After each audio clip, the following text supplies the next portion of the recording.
Hi, this is Cherry. I'm going to take just a quick second of your time to talk real quick about spinal immobilization. There's been some recent changes in the way we immobilize our patients, not so much in the way that we do it, but when we do it. And this is kind of a tough nut for people to wrap their heads around these changes. So I want to make sure that you're getting the best and the most updated information to make good decisions for your patients. Okay. Spinal immobilization, as National Registry defines it, is the use of adjuncts like cervical collars and long spine boards, even the vacuum mattresses, KEDs, that type of thing, that's applied to minimize the movement of the spinal column. Now, a couple things about this.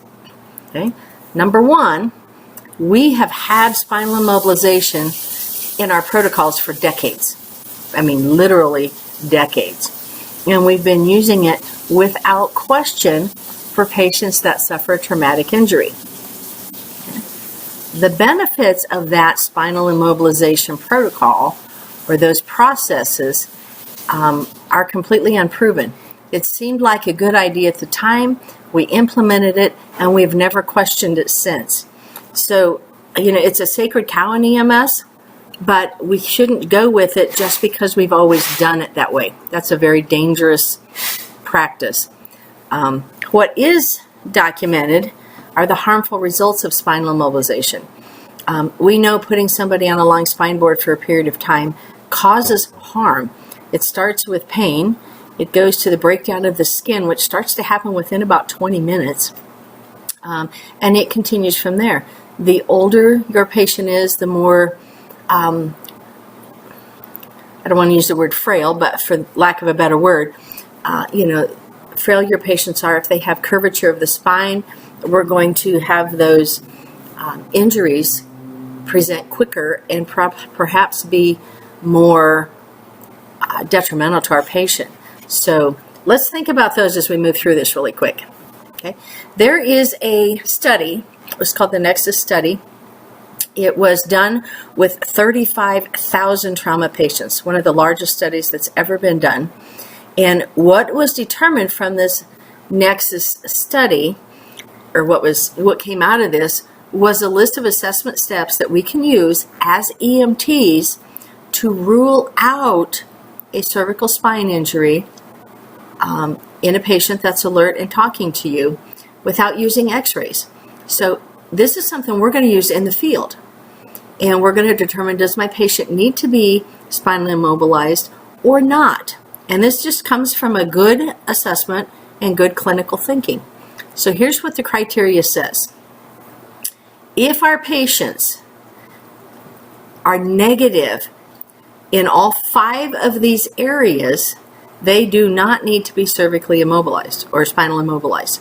Okay, so there's no tenderness in their cervical area. So in that neck, those cervical spine in the neck, there is no tenderness. Okay, in that midline. Now there can be muscle tenderness, but when we actually run our fingers up the spine, there is no midline tenderness. Okay, there is no neurological deficits. Now, neurological deficits, think about what your nervous system does. It transmits pain, movement, feeling. So if your patient is tingling and numb in their legs, that is a neurological deficit. If they can't move a part of their body, that is a neurological deficit. Or if they can't feel. So, if I touch their feet and they can't feel that I'm touching them, that's a neurological deficit. But if there are none, so to do this, you have to check CSM. Can they move their feet? Can they move their hands? Do they have good pulses? Can they wiggle their fingers? Can they feel where I'm touching? Okay, can they follow commands? Can you tell me what finger I'm touching? Now, please be sure and do this without the patient watching. I mean, if you grab a hold of their thumb and say, what finger am I touching? Whoops, sorry. They can see that you're touching their thumb. Obviously, they're going to tell you my thumb. So make sure that you're doing that smart. Okay? Your patient has to be alert. Okay? So they have to be awake, talking to you, or at least trying to communicate with you. Now, that being said, if there is a language barrier, let's say I'm taking care of someone from Vietnam, okay? They don't speak English, I don't speak Vietnamese. I am not going to be able to know if they have pain and tenderness or tingling or numbness. So that patient is probably going to get spinal immobilized if they have a significant mechanism of injury, because I can't rule these things out. Does that make sense? So they have to be alert. They cannot be intoxicated or under the influence of drugs.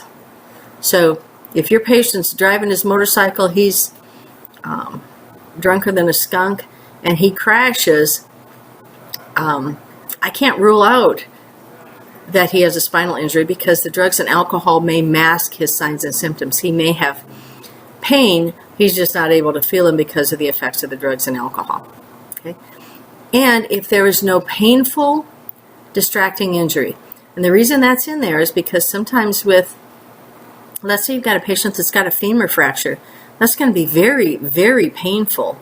And so the fact that, they have tingling and numbness or their neck hurts may be so much less that they really aren't paying attention to that and they're focusing so much on that pain. So these are the 5 criteria. No midline cervical tenderness, no focal or no neurological deficits. There's normal mental status, normal alertness. They are not under the influence of drugs or alcohol, and there's no painful, distracting injury. Okay? If your patient meets all of those, they do not need to be cervically immobilized or spinal immobilized. Here's a quick way to remember those things. If you remember NSAID, NSAID is, typically NSAIDs are medications that we use to reduce swelling, like ibuprofen is the most common one. Hold on one second. Excuse me. So if we use that NSAID as a mnemonic, the N stands for neurodeficit, S for spinal tenderness, A for alertness, I for intoxication, D for distracting injury. That's just a little tidbit for you to help remember those 5 things that we're looking for in our assessment. Okay. So, because most of you, being my students, are in the state of Nebraska, I pulled up the Nebraska State Model Protocols. We can click right here and get to that. But here's how our state protocols read. Consider spinal immobilization if they've had blunt trauma and an altered level of consciousness. That fits in with the Nexus criteria. If they have spinal pain or tenderness, again, that fits. If they have a neurological complaint, numbness, motor weakness, etc. If they have anatomic deformity of the spine, so when you follow your hands down that spine, if you feel a step off or a drop off or there's an obvious deformity there, we need to think about using spinal immobilization. And high energy mechanism of injury and any of the following. So high energy mechanism. Let's say I've got an 18-year-old that was a passenger in a car that was hit by a semi at highway speeds. Okay. That's a pretty significant mechanism of injury. So depending on, what else happened in the car, I might want to consider spinal immobilization with that patient. Okay. But if it's associated with drug or alcohol intoxication, the inability for that patient to communicate with me, or a distracting injury, I'm definitely going to. Does that make sense? State protocol goes on to say, patients for whom stabilization on a backboard is not necessary, and this is kind of the opposite of what we just talked about, and this is that Nexus criteria. Do they have a normal level of consciousness? Is there any tenderness in their spine? Is there any neurological deficit? Do they have a distracting injury? And are they suspected to be under the influence of drugs or alcohol? Okay? So, this isn't hard. We're looking at those 5 criteria.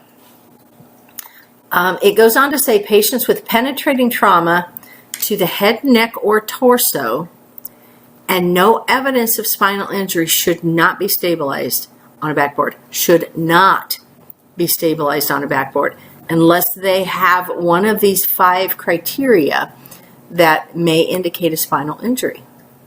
Okay? Now, back in the old days, literally, our protocol said if Mrs. Jones hits a parking meter because she hit the gas instead of the brakes while she was trying to park, we had to put her in a C-collar and on a long spine board until she was cleared by a physician. You can imagine how much pain that put those people in. So I'm so super glad to see this.